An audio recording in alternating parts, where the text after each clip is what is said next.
अस्सलाम वालेकुम। आज हमारा 5th लेक्चर है कॉस्ट अकाउंटिंग का, managerial accounting and control system का। और आज इस 5th लेक्चर में हम आपको प्रोसेस कॉस्टिंग के न्यूमेरिकल स्टार्ट करवाएंगे।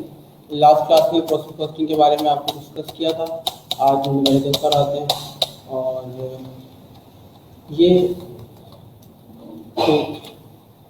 ये स्टेप्स हैं प्रोसेस कॉस्टिंग का न्यूमेरिकल सॉल्व करने के लिए। सबसे पहले हम क्वांटिटी शेड्यूल बनाना सिखाएंगे, इसके बाद फिर इक्विवेलेंट यूनिट्स ऑफ प्रोडक्शन, फिर बारी आएगी पर यूनिट कॉस्ट की, उसके बाद फिर cost of units completed and transferred out, और cost of work in process ending, और उसके बाद फिर जनरल एंट्रीज, और इंशाल्लाह अगली क्लास में कॉस्ट ऑफ प्रोडक्शन रिपोर्ट करेंगे। ये क्वेश्चन है जिसमें लिखा है कि आपको वर्क इन प्रोसेस ओपनिंग यहाँ गिवन है। वर्क इन प्रोसेस ओपनिंग की कॉस्ट है 50,450 rupees. Work in process start के जो यूनिट्स हैं वो 500 यूनिट्स हैं, जो कि 75% कंप्लीट हैं एज टू मटीरियल, और 90% कंप्लीट हैं as to labour and factory overhead wise. Labour और फैक्ट्री ओवरहेड को मिलाकर कन्वर्जन कॉस्ट भी कहते हैं। Okay, work in process ending की डिटेल कुछ इस तरह से है कि कॉस्ट यहाँ आपको गिवन नहीं है, लेकिन ये 600 यूनिट्स हैं जो कि 100% कंप्लीट थे मटेरियल वाइज, 80% कंप्लीट थे कन्वर्जन कॉस्ट वाइज, यानी लेबर और फैक्ट्री ओवरहेड के हिसाब से आपने इसे 80% कंप्लीट कर लिया था। अच्छा जी, अब बारी आती है रिसीव फ्रॉम प्रीवियस डिपार्टमेंट। जो हमने प्रोडक्ट रिसीव किए हैं प्रीवियस डिपार्टमेंट से, उसकी कॉस्ट है 87,500 और वो 3,500 यूनिट्स थे। ये आपने कॉस्ट प्रीवियस डिपार्टमेंट से रिसीव किया। अभी हम देखेंगे कि हम कौन से प्रोसेस पर है, हमसे पहले डिपार्टमेंट कितने थे और वो क्या काम कर रहे थे। अच्छा जी, इसके बाद फिर अगला सेगमेंट जो है क्वेश्चन का वो ये कि cost assign bye process number 3, जो कि आपका प्रोसेस है प्रोसेस नंबर 3। हमने जो कॉस्ट असाइन की है वो डायरेक्ट मटेरियल की कॉस्ट 43,500 है, और डायरेक्ट लेबर 27,440, और फैक्ट्री ओवरहेड जो है वो 24,010 रुपीज़ का है। ओके, हमारा जो प्रोसेस है जिसकी हमने कॉस्टिंग करनी है वो प्रोसेस नंबर 3 है। इसका मतलब ये है कि इससे पहले दो प्रोसेस और भी थे, प्रोसेस 1 और 2। और यहाँ सेकंड लाइन में ये भी लिखा है कि आपने गुड्स को कंप्लीट करने के बाद फिनिश गुड में ट्रांसफर कर दिया था। तो इसका मतलब ये हुआ कि आपके बाद फिनिश गुड डिपार्टमेंट है और उसके बाद फिर कॉस्ट ऑफ गुड्स सोल्ड, यानी उसके बाद फिर माल सेल हो जाता है। अच्छा, तो ये बात स्टार्ट करने से पहले यहाँ मैं आपको दो चीज़ें समझा दूँ। एक ये कि जो वर्क इन प्रोसेस स्टार्ट यहाँ लिखा हुआ है जिसकी कॉस्ट गिवन है, इसका मतलब ये है कि जो 50,450 रुपीज़ का जो आपने कॉस्ट लगाया है वर्क इन प्रोसेस स्टार्ट पर, ये कॉस्ट आपने प्रीवियस पीरियड में लगाया था, ये इस पीरियड का नहीं है। और ये जो कितना कॉस्ट लगाया था तो उसके बारे में भी लिखा है कि मटेरियल आपने इन पर 75% लगाया था, लेबर इन पर आपने जो है वो 90% लगाया था, और ओवरहेड जो है वो भी 90% लग चुका था। इसी तरह से डिटेल यहाँ वर्क इन प्रोसेस एंडिंग की है। एंडिंग का मतलब ये है कि ये काम आप इसी पीरियड में कंप्लीट करके गए थे। 600 यूनिट्स पर 100% मटेरियल लगा के गए थे, और 80% उनको कन्वर्जन कॉस्ट अप्लाई करके आप यहाँ से गए, इस पीरियड को मुकम्मल किया और इस प्रोसेस नंबर 3 को मुकम्मल किया। अच्छा, अब सबसे पहली जो मैंने जैसे कि आपको बताया था कि जो सबसे पहला काम हमारा ये होगा कि हम क्वांटिटी शेड्यूल की बात करेंगे। इसमें क्वांटिटी शेड्यूल से मुराद होती है कि आप ये बताएंगे कि आपने कितने यूनिट्स रिसीव किए, कितने यूनिट्स पहले से मौजूद थे, कितने यूनिट्स कंप्लीट कर दिए, और कितने यूनिट्स आपके पास एंड में मौजूद हैं। इस सब चीज़ों की डिटेल आप यहाँ क्वांटिटी शेड्यूल में देते हैं। तो सबसे पहले इसका तरीका क्या बहुत सिंपल सा है। ये सवाल आपको दिख रहा होगा, सवाल में मैंने इसको अलग अलग कलर्स में इसीलिए लिखा है ताकि हम चीज़ों को अलग अलग ब्रेक करके समझ सकें। कि रेड कलर में मैंने स्टार्ट के यूनिट लिखे हैं, फिर ब्लू कलर में एंडिंग यूनिट लिखे हैं, ग्रीन कलर में प्रीवियस डिपार्टमेंट का जितनी डिटेल है वो लिखी है, और ब्लैक कलर में जो हमने इनपुट किया है मटेरियल लेबर ओवरहेड उसकी डिटेल लिखी है। तो अगर हम यहाँ देखें कि ओपनिंग यूनिट्स कितने थे, सबसे स्टार्ट में रेड कलर में आपको यूनिट लिखे हुए दिख रहे हैं, 500 यूनिट जो थे वो ओपनिंग के थे। इसके बाद फिर लिखा है कि आपने कितने यूनिट रिसीव किए प्रीवियस डिपार्टमेंट से। यहाँ अगर देखें ये ग्रीन कलर में आपको 3500 यूनिट लिखे हुए दिखेंगे। इसके बाद फिर ये प्लस कर लीजिए ओपनिंग यूनिट्स को और ट्रांसफर इन यूनिट्स को, तो ये बन जाएंगे 4000 यूनिट्स। अब इन 4000 यूनिट्स का आपने हिसाब बताना है, अकाउंट फॉर करना है कि 4000 यूनिट्स किस तरह से जस्टिफाई हो रहे हैं। इन 4000 यूनिट्स में से 3,400 यूनिट जो है आपने कंप्लीट करके अगले प्रोसेस में ट्रांसफर कर दिए, और 600 यूनिट जो है वो इसी प्रोसेस में पड़े रहेगा, जिनके ऊपर डेफिनेटली आप अगले अगले पीरियड में आकर काम करेंगे। तो ये जो 4 आइटम लिखे हैं इनको हम क्वांटिटी शेड्यूल में लिखते हैं, इनको हम अकाउंट फॉर करते हैं और इनकी आगे चलकर कॉस्ट भी निकालना सिखाएंगे। इसके बाद फिर बात आती है ईपीयू की। ईपीयू यानी इक्विवेलेंट यूनिट्स ऑफ प्रोडक्शन या इक्विवेलेंट प्रोडक्शन यूनिट्स।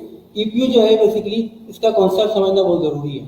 वो ये कि फॉर एग्जाम्पल आपसे अगर आपको अगर टारगेट मिले 1000 यूनिट्स मैन्युफैक्चर करने का, उस 1000 यूनिट्स में को मैन्युफैक्चर करने जब आपने मैन्युफैक्चरिंग का टाइम पूरा हो गया आपका, तो आपने जाकर देखा कि जी हमने 1000 के बजाय 800 यूनिट जो मुकम्मल तौर पर मैन्युफैक्चर कर ली है, जबकि जो 200 यूनिट्स रिमेनिंग थे उसमें से हाफ यूनिट्स ऐसे हैं, हाफ कंप्लीट कर लिए।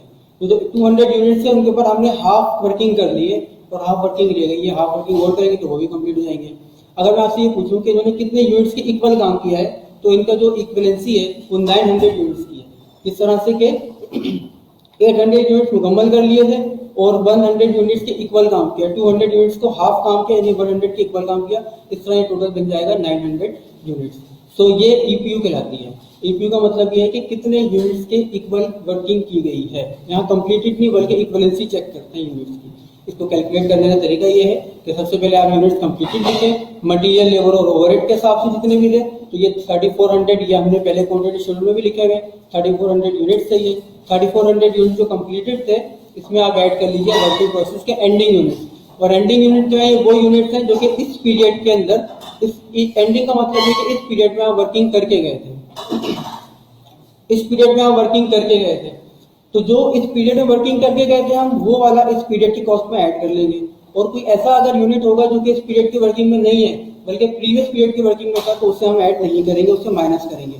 जैसे कि एंडिंग इन्वेंट्री जो है वो इसी पीरियड की वर्किंग होती है, तो उससे हमने कॉस्ट में ऐड कर लिया। और नीचे जाकर देखें 4 लाइनों के बाद लिखा हुआ है वर्किंग प्रोसेस ओपनिंग, इसे लेस किया गया है। इसे लेस इसलिए किया गया है कि ये इस पीरियड की वर्किंग में नहीं था बल्कि ये प्रीवियस पीरियड की वर्किंग थी, इसे हमने इस पीरियड की वर्किंग से माइनस कर दिया।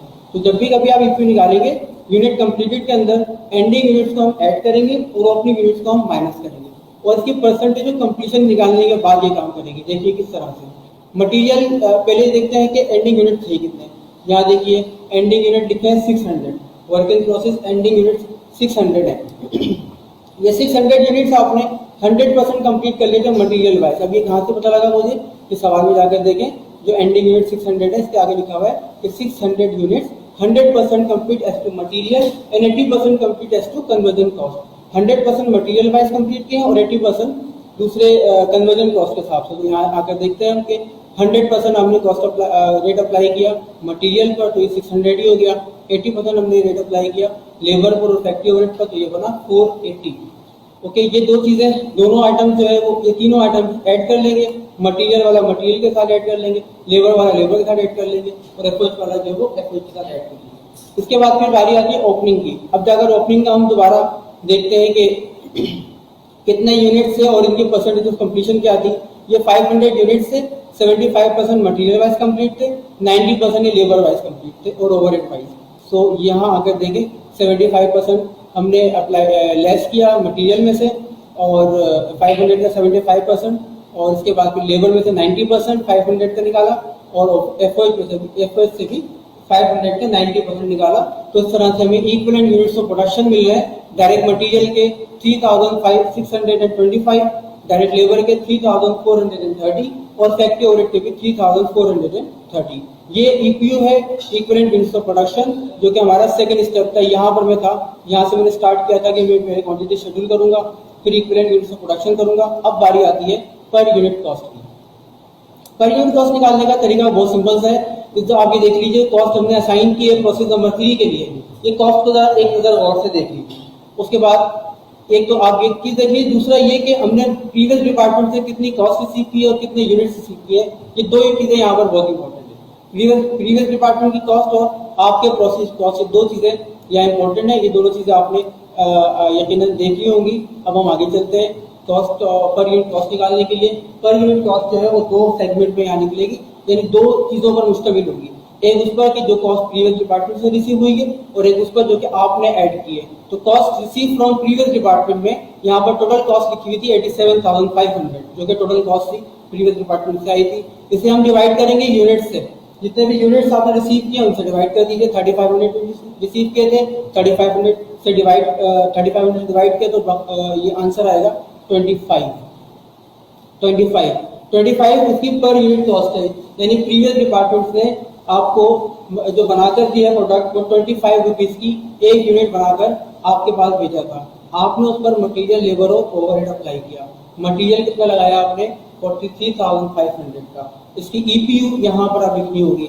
हम अपने प्रोसेस की जब भी कॉस्ट निकालेंगे तो वहाँ ईपीयू को ईपीयू लिखेंगे, जब ईपीयू हमने कैलकुलेट की है।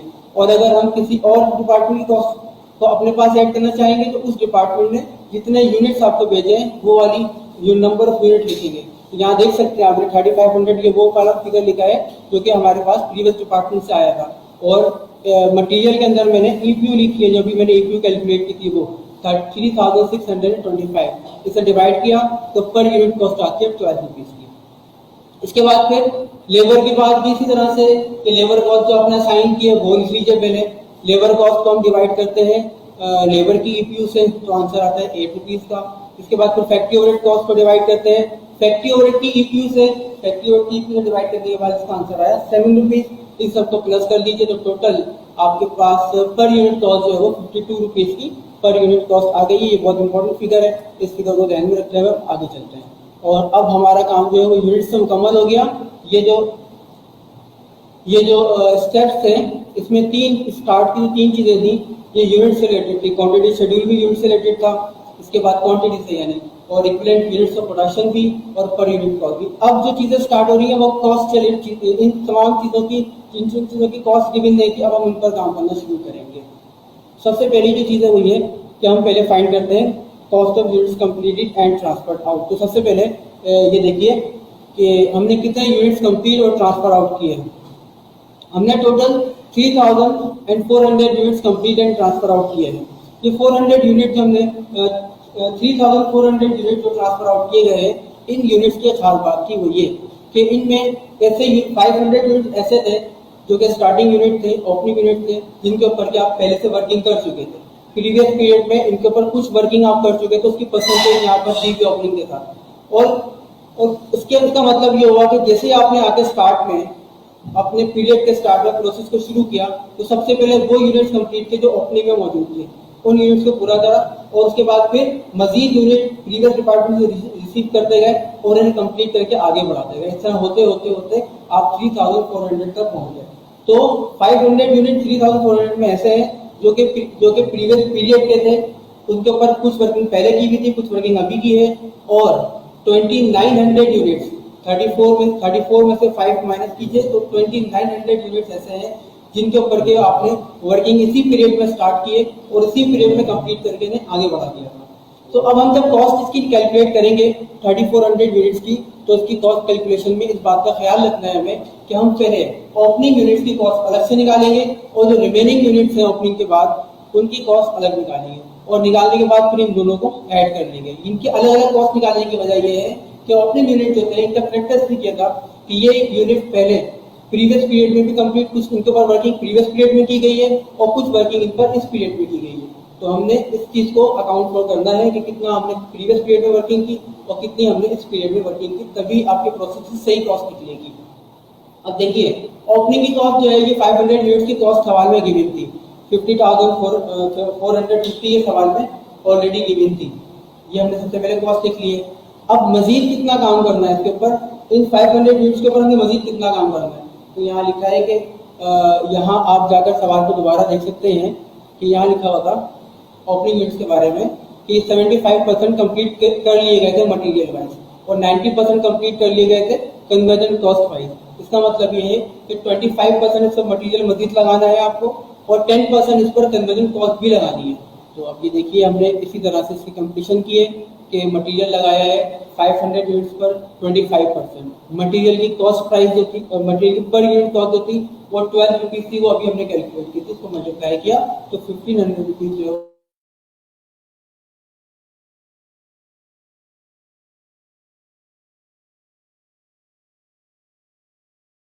वर्किंग हम प्रीवियस पीरियड में कर चुके थे। तो 10% वर्किंग इस पर की है, 8 रुपए का एक यूनिट था, पर यूनिट कॉस्ट से निकाला है, जब मल्टीप्लाई करें तो 400 रुपीज की कॉस्ट आ गई। एफओएच जो है उसका भी हिसाब कुछ इसी तरह से था कि ये 500 यूनिट्स थे और इसके ऊपर में 90% वर्किंग पहले कर चुके थे। इसका मतलब ये कि 10% वर्किंग मजीद करनी है आपको, 10% से मल्टीप्लाई कीजिए और 7 जो पर यूनिट कॉस्ट इससे मल्टीप्लाई किया तो 350 यहाँ आया। सबसे ज़्यादा इस पूरे प्रोसेस कॉस्टिंग में सबसे ज़्यादा जो गलती होती है वो यहीं पर होती है। ओपनिंग इन्वेंट्री कॉस्ट कैलकुलेट करने में सबसे ज़्यादा गलती यहीं पर होती है, क्योंकि आमतौर पर जो परसेंटेज 25% 10% और 10% लिखी है, आमतौर पर स्टूडेंट यहाँ पर परसेंटेज ऑफ कंप्लीशन लिख देते हैं। हमें यहाँ पर परसेंटेज कंप्लीशन नहीं लिखनी है, बल्कि इनकम्प्लीटेड जो काम है इनकम्प्लीटेड परसेंटेज यहाँ लिखनी है। यानी 75% तो पीरियड में कर चुका था, अब कितना करना है वो लिखना है, 25% करना है। 90% वो पहले वर्किंग कर चुका था, अब कितनी करनी है, 10% करनी है। 10% जो है वो लिखनी है। इस तरह से फैक्ट्री ओवरहेड पर भी यही करना है। सो जो कॉस्ट बनी ओपनिंग इन्वेंट्री की टोटल वो बनी 52,700। ये किस तरह बनी है कि 50,450 पहले से मौजूद थी और इस पीरियड में जो आपने वर्किंग की 1500 का मटेरियल, 400 की लेबर और 350 का एफर्ट्स लगाया, इन सबको प्लस कर लीजिए, ओपनिंग इन्वेंट्री की कॉस्ट आ गई 52,700। इसके बाद फिर क्योंकि मैंने तो कॉस्ट फाइंड करनी है 3,400 यूनिट्स की, जिसमें से कि 500 यूनिट्स की कॉस्ट मैं पहले निकाल चुका हूँ। अब मैंने मजीद जो कॉस्ट निकालनी है वो 2900 यूनिट्स की निकालनी है। ये वो यूनिट्स हैं जो कि इसी पीरियड में स्टार्ट किए गए, इसी पीरियड में रिसीव किए गए प्रीवियस डिपार्टमेंट से, उनके ऊपर 100% वर्किंग की गई और उन्हें अगले डिपार्टमेंट के लिए फिनिश गुड में ट्रांसफर कर दिया गया। इसका मतलब ये हुआ कि इनके ऊपर मटेरियल पे 100% लगा होगा, लेबर पे 100% लगी होगी और फैक्ट्री ओवरहेड पे 100% लगा होगा।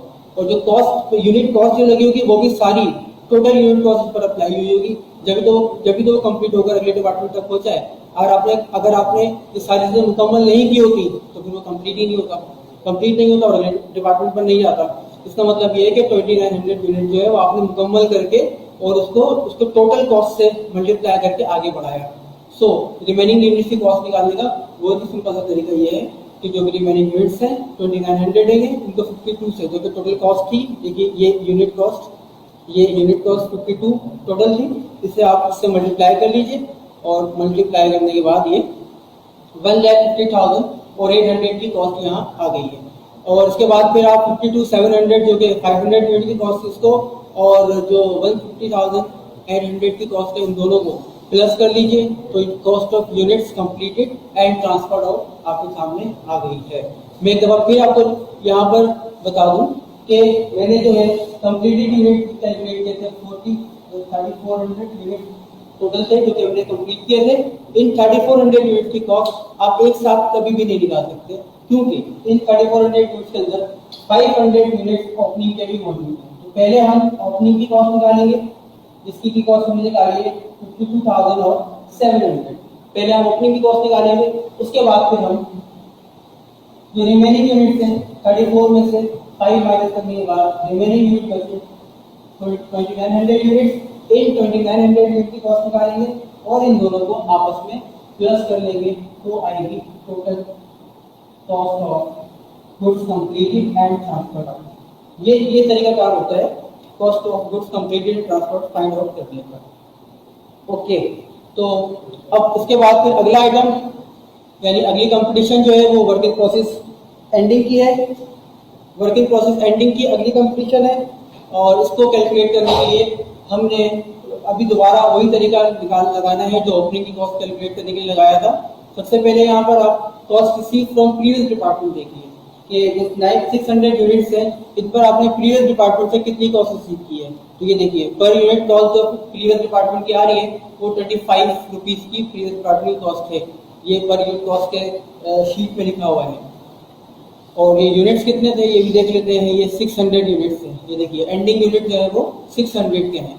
इन 600 यूनिट्स को 25 से हमने मल्टीप्लाई किया तो ये पता लगा कि प्रीवियस डिपार्टमेंट ने इस पर 15,000 रुपीज का काम करके हमें भेजा था।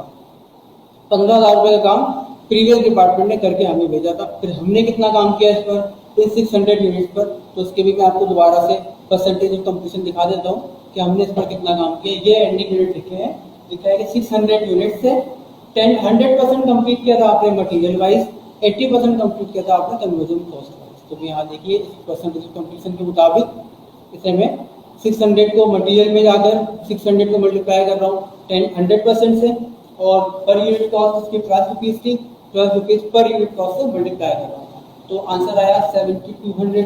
उसके बाद फिर लेबर की बारी आती है। लेबर जो थी वो हम 80% कंप्लीट किए थे इस पीरियड में, 600 का 80% निकाले और इसको 8 से मल्टीप्लाई कर दीजिए, 8 रुपीज जो ये पर यूनिट कॉस्ट है लेबर की। इसके बाद फिर फैक्ट्री ओवरहेड जो है वो भी 80% कंप्लीट था, 600 मल्टीप्लाई बाय 80% और इसकी पर यूनिट कॉस्ट जो थी वो 7 रुपीज की थी। ये सब चारों आइटम यानी 15,000, 7200, 3,840, 3,360 इन तीनों को जब ऐड किया, अकोमोडेट किया तो ये बना 29,400 और ये कॉस्ट है वर्क इन प्रोसेस एंडिंग की। तो ये कंपटीशन जो थी जितनी भी ये मुकम्मल हुई, हमारी सारी कंपटीशन कंप्लीट हुई। दो तरह की कॉस्ट की कंपटीशन थी, एक कॉस्ट कंपटीशन ये है और एक कॉस्ट की कंपटीशन ये है। दो कंपटीशन कॉस्ट की थी और इसके अलावा यूनिट्स की कंपटीशन जो थी वो 3 थी। एक आप क्वांटिटी शेड्यूल बनाएंगे, क्वांटिटी को जस्टिफाई करेंगे, दूसरा आप ईपीयू फाइंड करेंगे। ईपीयू की कैलकुलेशन हमेशा इसी तरह से होगी कि यूनिट्स कंप्लीटेड के अंदर आप एंडिंग यूनिट को ऐड करेंगे परसेंटेज ऑफ कंप्लीशन के साथ और ओपनिंग यूनिट को लेस करेंगे परसेंटेज ऑफ कंप्लीशन के साथ। इसके बाद फिर पर यूनिट कॉस्ट कैलकुलेट करेंगे और उसके बाद फिर आप जो है वो इसके बाद फिर units completed and transferred out की कॉस्ट निकालेंगे। ये कॉस्ट कंपटीशन है और उसके बाद फिर वर्किंग प्रोसेस एडिंग कॉस्ट निकालेंगे। यहाँ पर मैं आपको एक बात बताता चलूँ कि हमारा जो प्रोसेस था वो प्रोसेस नंबर 3 था। फर्स्ट टाइम में लिखी है ये बात कि शकील मैन्युफैक्चरर्स का ये प्रोसेस नंबर 3 था। इसका मतलब ये है कि आपसे पहले भी प्रोसेस था, प्रोसेस 1 और 2 आपसे पहले भी 2 प्रोसेस मौजूद थे, तो उन्होंने भी कुछ ना कुछ कॉस्ट लगाई होगी और उन्होंने जो कॉस्ट लगाई वो यहाँ लिखी हुई 87,500 की कॉस्ट उन्होंने लगाई थी जो कि 3,500 यूनिट भर रहे थे। अगर आपका डिपार्टमेंट पहला वाला होता, अगर आप फर्स्ट प्रोसेस पर होते, अगर आपका डिपार्टमेंट फर्स्ट होता तो फिर यहाँ पर सवाल में कहाँ पर चेंज आता। अगर आपका डिपार्टमेंट फर्स्ट होता तो ये जो रिसीव फ्रॉम प्रीवियस डिपार्टमेंट है ये यहाँ कॉस्ट नहीं होती। आपको यहाँ रिसीव फ्रॉम प्रीवियस डिपार्टमेंट की कॉस्ट नहीं दी होती है क्योंकि आप ही तो, अगर आप पहले प्रोसेस पर हैं तो आप ही मटेरियल भी इनपुट करेंगे सबसे पहली मरतबा, आप ही लेबर भी इनपुट करेंगे सबसे पहली मरतबा और आप ही इनपुट करेंगे उसमें। इसका मतलब ये हुआ कि अगर आपका डिपार्टमेंट फर्स्ट है, पहला प्रोसेस है आपका, तो cost receive from previous department का कोई अमाउंट सवाल में गिवन नहीं होगा, इसकी पहचान है। ओके, अब सवाल में कहाँ पर चेंज आएगा? अगर आपका डिपार्टमेंट फर्स्ट है तो सवाल में कहाँ पर चेंज आएगा? सवाल में जो चेंज आएगा वो सबसे पहले चेंज आएगा पर यूनिट कॉस्ट निकालते हैं। पर यूनिट कॉस्ट में आपने cost receive from previous department लिखी है, ये वाली लाइन पूरी लाइन जो इसमें पर यूनिट कॉस्ट में शामिल नहीं की जाएगी। एक तो सबसे बड़ा चेंज यहाँ पर ये आएगा। दूसरा ये कि जब आप इसकी ओपनिंग इन्वेंट्री की कॉस्ट निकाल रहे होंगे, बल्कि ओपनिंग इन्वेंट्री की एंडिंग इन्वेंट्री की कॉस्ट निकाल रहे होंगे, तो एंडिंग इन्वेंट्री कॉस्ट निकालते वक्त भी आपको ये जो cost receive from previous department लिखी है 15,000, ये वाली लाइन आपको नहीं लिखनी है। इसके भी 3 इंग्रेडिएंट होंगे, सिर्फ मटेरियल, लेबर और ओवरहेड, और आपका ये क्वेश्चन सॉल्व की एंडिंग इन्वेंट्री कॉस्ट आ जाएगी। तो इसके बाद फिर इसकी जनरल एंट्रीज हैं और जनरल एंट्रीज प्रोसेस कॉस्टिंग में 3 बनती है हमेशा तो मुराद ये कि अगर आपका प्रोसेस पहले के अलावा है, अगर आप सेकंड प्रोसेस पर है, थर्ड प्रोसेस पर है, अगर फोर्थ प्रोसेस पर है, तो फिर आप पहली वाली जो एंट्री लिखी हुई है यहाँ पर कि work in process number 3 debit और work in process number 2 credit. इसका मतलब क्या है? इसका मतलब ये है कि आपके पास प्रीवियस डिपार्टमेंट से जो मटेरियल, लेबर, ओवर जो भी कॉस्ट रिसीव हो रही है, सबसे पहले हमने उसकी एंट्री पास की है। क्योंकि ये प्रोसेस नंबर 3 में रिसीव हो रही है तो प्रोसेस नंबर 3 को डेबिट कर लीजिए, और ये प्रोसेस नंबर 2 से आपके पास आ रही है तो प्रोसेस नंबर 2 को क्रेडिट कर लीजिए। डेबिट किया अपने प्रोसेस को जहाँ से जो कि हमारा प्रोसेस है, और क्रेडिट किया उस प्रोसेस को जिस प्रोसेस से वो उठकर आ रही थी।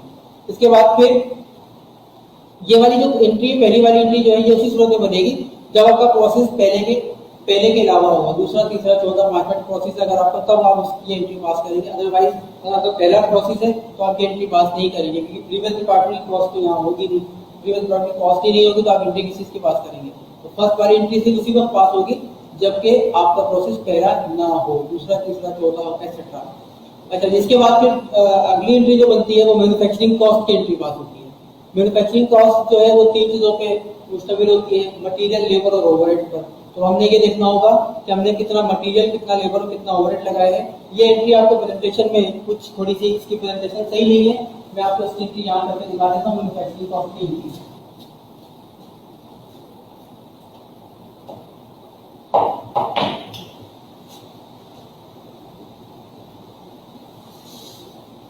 Work in process,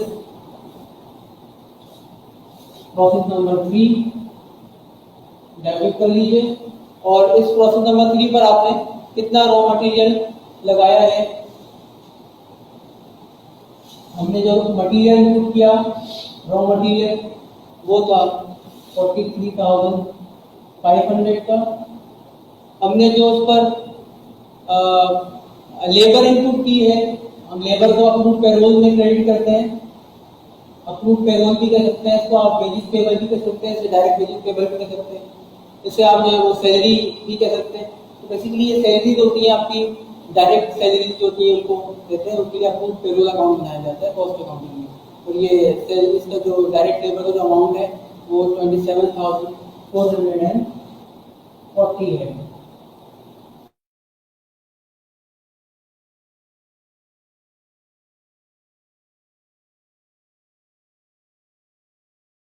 and 10 rupees के इनपुट किए थे, तो फैक्ट्री ऑडिट की जो एंट्री पास होती है मैन्युफैक्चरिंग कॉस्ट में वो एंट्री पास कर लेते हैं कि 24,000 एंड देन इन सबको प्लस का लेबर ये बनेगा 94,950। इस तरह से आपने ये मैन्युफैक्चरिंग कॉस्ट की एंट्री पास करनी होगी, ये हर हाल पास होगी, चाहे आपका कोई भी प्रोसेस हो, आपने ये वाली एंट्री जरूर पास करनी है, मैन्युफैक्चरिंग कॉस्ट की एंट्री आप जरूर पास करनी है।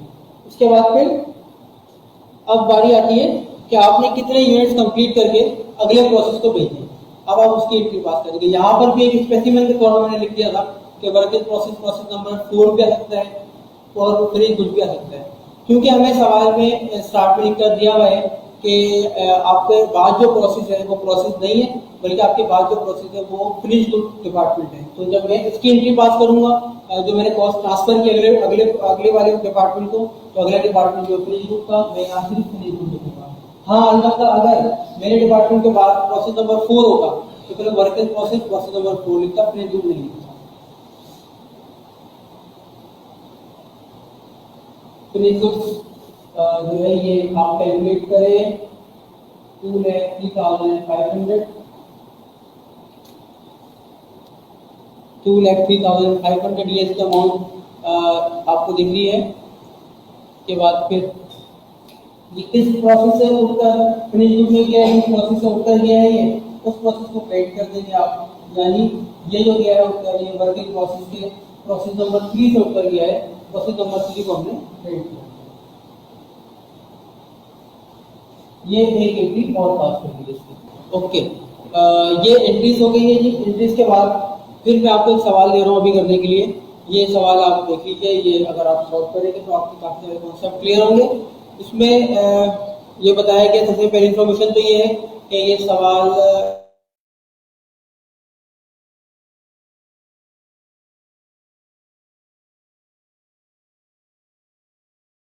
मैंने 8,40,000। उसके बाद फिर जो एंडिंग यूनिट्स है उसके बारे में बताया है कि जो एंडिंग यूनिट्स है वो 1500 यूनिट्स थे एंडिंग में, और 1500 यूनिट्स की कुछ इस तरह से डिनोमिनेशन थी कि वो 40% कंप्लीट थे मटेरियल वाइज और 50% कंप्लीट थे कन्वर्जन कॉस्ट वाइज। इसी तरह से फिर ये बता रहे हैं आपको कि जो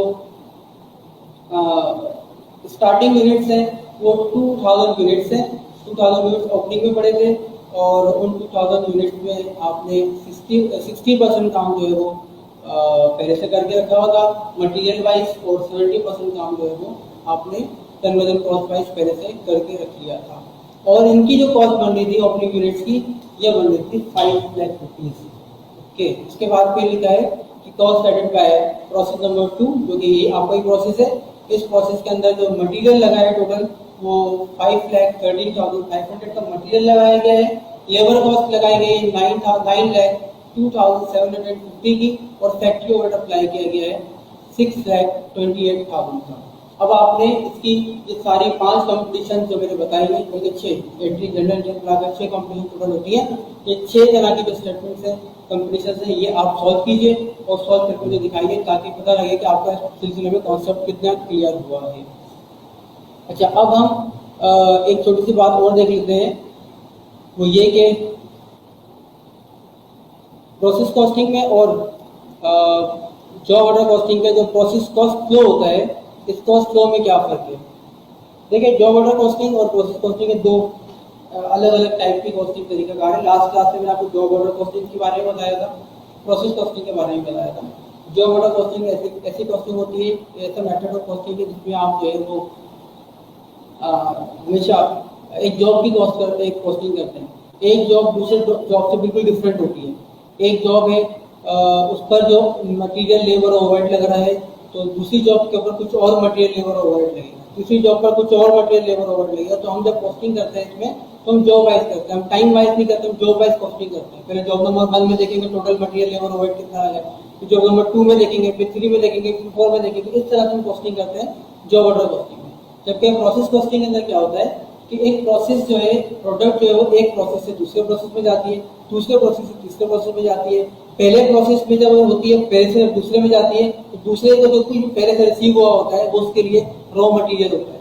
उस पर वो लेबर और मटेरियल इनपुट करता है, और उसको जितना उसने बनाना होता है उतना बनाकर अगले प्रोसेस को भेज देता है। उसके अगले वाला प्रोसेस जो 3 प्रोसेस है, ये थर्ड प्रोसेस जो है, जो कुछ प्रीवियस डिपार्टमेंट से रिसीव होता तो उसके लिए रॉ मटेरियल होता है, उस पर ये लेबर अप्लाई करेगा, ओवरहेड अप्लाई करेगा, हो सकता है कि मटेरियल भी अप्लाई करे, और कंप्लीट करने के बाद अगले जो है फिनिश गुड को ट्रांसफर करेगा। फिनिश गुड से फिर वो कॉस्ट ऑफ गुड सोल्ड की तरफ यानी सेलिंग की तरफ चला जाएगा। तो ये जो प्रोसेस कॉस्टिंग का तरीकाकार ये है कि हम जो है प्रोसेस की एक प्रोसेस की कॉस्ट निकालते हैं और एक टाइम की कॉस्ट निकालते हैं।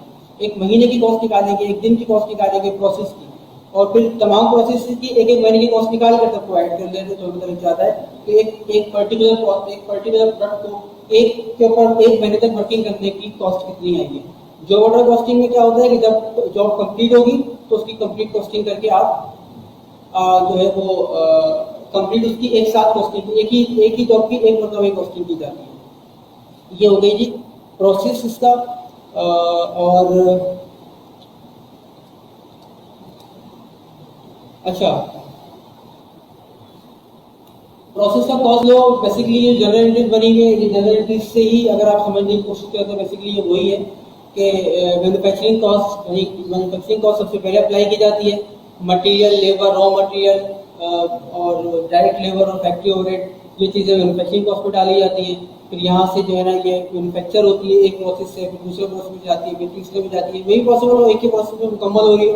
पॉसिबिलिटी है ऐसी कि एक ही प्रोसेस में पूरी प्रोडक्ट बन जाए। ऐसा जरूरी नहीं है कि 3-4 प्रोसेस को गुजरने के बाद ही बनेगी प्रोडक्ट तभी उसको प्रोसेस कॉस्टिंग है, जरूरी नहीं है ऐसा भी पॉसिबल होता है कि आप एक ही प्रोसेस के अंदर पूरी प्रोडक्ट मुकम्मल कर लें और अगले डिपार्टमेंट को भेज दें। जो अगला डिपार्टमेंट होगा वो अगला डिपार्टमेंट जो है वो फिनिश गुड इन्वेंटरी डिपार्टमेंट होगा, फिनिश गुड को वो मेंटेन कर लोगे, वेयर हाउस से कहते हैं, और उसके बाद में वो वेयर हाउस वाले जो होंगे वो उसको उठाकर प्रोडक्ट को सेल कर देंगे, बेच देंगे। तो ये जो है प्रोसेस कॉस्ट का फ्लो होता है इसका। अभी जो मैंने आपको सवाल दिया है, ये सवाल आप सॉल्व कीजिए, क्वेश्चन सॉल्व कीजिए, मुझे बताइए अगर आपको कोई डिफिकल्टी है। और अब तक जो मैं कुछ भी प्रोसेस कॉस्टिंग के अंदर बताया आपको, अगर इसमें कोई डिफिकल्टी है तो मुझे आप इस वीडियो को देखने के बाद बताइएगा, ठीक है जी।